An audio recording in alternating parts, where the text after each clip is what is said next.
मुझे चांस दिए हुए, क्रॉस एग्जामिनेशन का चांस नहीं दिया, और आलोक कुमार जो प्रिंसिपल सेक्रेटरी हैं उन्होंने ये एक अपने से इंक्वायरी बनाई जो पुराने दस्तावेज उसके हिसाब से इन्होंने मुझे जो 4 आरोप लगे थे उसमें से 3 आरोप को मुझे मुजरिम बना दिया है।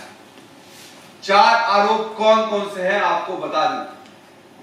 पहला आरोप यह है कि मैं प्राइवेट प्रैक्टिस करता था, जिसपे खुद अपनी इस रिपोर्ट में भी ये मान रहे हैं कि 8 अगस्त 2016 के बाद डॉक्टर कफील के ऊपर प्राइवेट प्रैक्टिस करने का कोई सबूत नहीं है। मैंने medical college, Gorakhpur medical college 8 अगस्त 2016 को ज्वाइन किया था।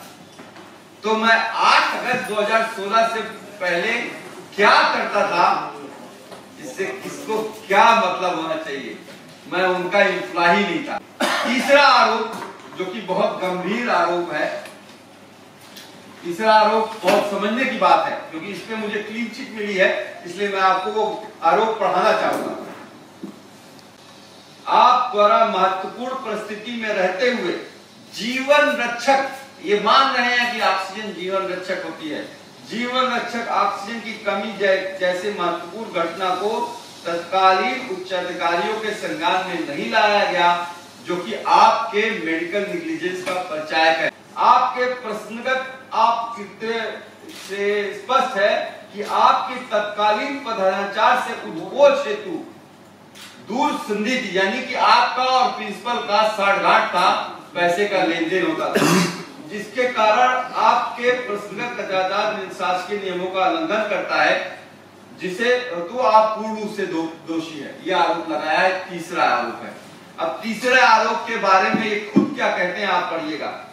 ये Alok Kumar principal secretary medical education की अभी की 9 नवंबर 2021 की रिपोर्ट है। पुरानी रिपोर्ट जो 7-8 इंक्वायरी हो चुकी है उसकी बात नहीं करूंगा।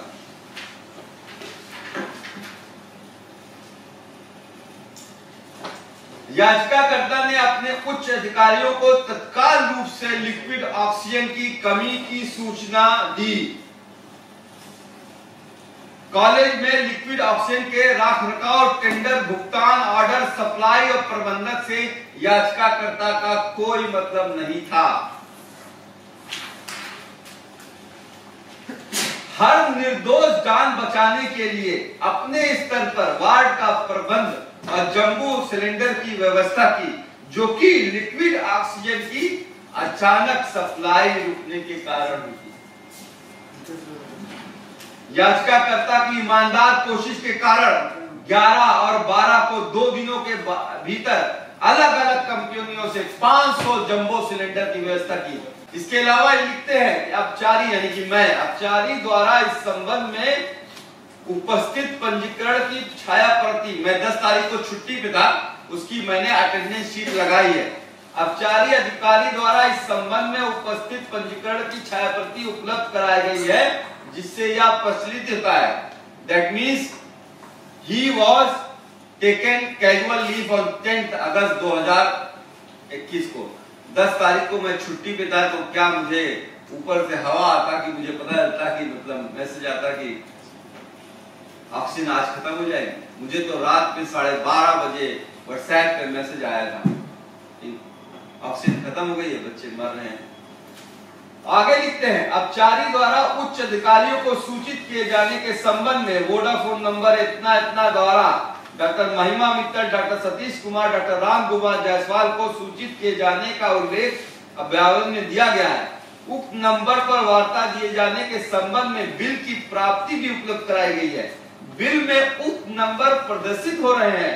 इससे यह पता चलता है कि अपचारी यानी कि डॉक्टर कफील दिनांक 11 को रात के 1 बजे से ही उच्च अधिकारियों के संपर्क में थे। फिर कहते हैं कि न्यायालय ने कहा है कि having considered the submission advance, the court notes that there is no material on record which may establish medical negligence against Dr. Kafil Khan.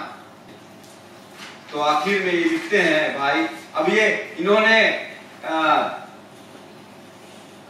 अच्छे अधिकारी हैं तो हो सकता हो शायद जो है कुछ लीवे दिया हो। लिखते हैं कि सबसे ये पता चलता है, अतः वर्णित स्थिति में आरोप संख्या 3, मैंने आपको बताया आरोप संख्या 3 कौन सा था, मेडिकल नेग्लिजेंस ऑफ करप्शन का।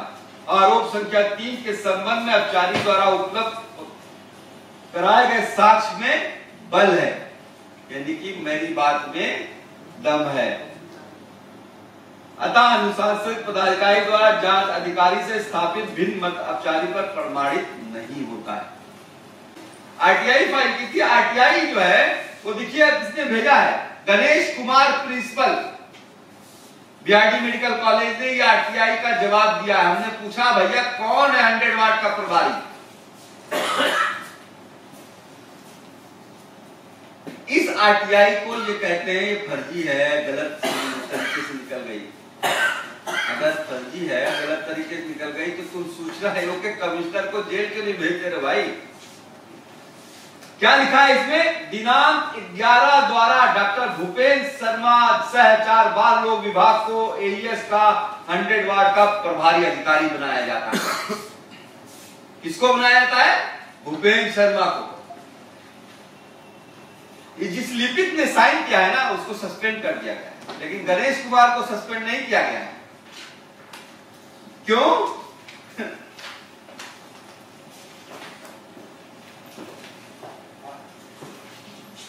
ये लेटर जो है ये आरटीआई से नहीं है, ये उनकी फाइल से, कॉलेज की फाइल से है भाई।